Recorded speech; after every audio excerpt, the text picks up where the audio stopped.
ду бозии даври шашуми чемпионати тоҷикистон миёни дастаҳои лигаи олӣ сурат гирифтанд. Дастаи Истаравшан дар майдони худ тими футболи Хуҷанди Хуҷандро истиқбол гирифт. дар ин вохӯрӣ дар дақиқаи 31-уми рақобат ҳисоб кушода шуд. футболбози дастаи Хуҷанд Артем Сердюк аз партофти ҳамдастагонаш истифода карду тӯбро бо сар вориди тури дарвозаи дастаи Истаравшан сохт.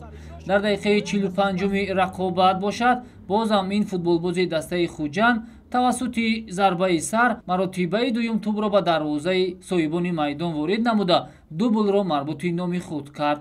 баъд аз 2 дақиқаи голи Артем Сердюк, футболбозони дастаи Истаравшан бо голи задаи худ посух гуфтанд. капитани даста Илҳомҷон Баротов голи ҷавобиро ба самар расонид. дар идомаи вохӯрӣ футболбозони дастаи Истаравшан имкон пайдо намуданд ки голи дуюми ҷавобиро ба дарвозаи Хуҷанд бизананд. муаллифи гол Бахтиёр Абдураҳмонов гардид ки бо як маҳорати олӣ тӯбро ба кунҷи дарвозаи дастаи Хуҷанд ворид сохт.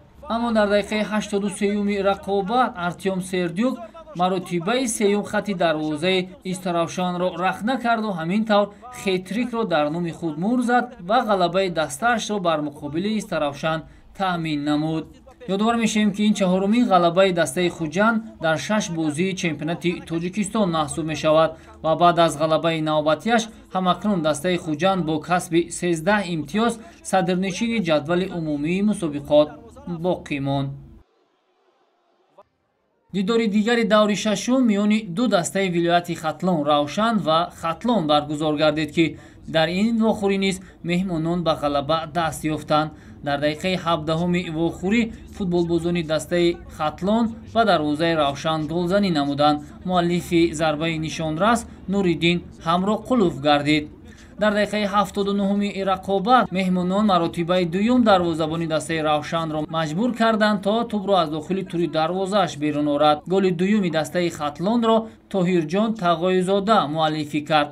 дар дақиқаи 3-юми изофанамудаи охири рақобат бошад, билохира ба футболбозони дастаи Равшан имкон даст дод ки як гол ба дарвозаи Хатлон бизананд. легионери дастаи шаҳри Кӯлоб Эфах Кинслик Осе муаллифи голи ягонаи соҳибони майдон шуд.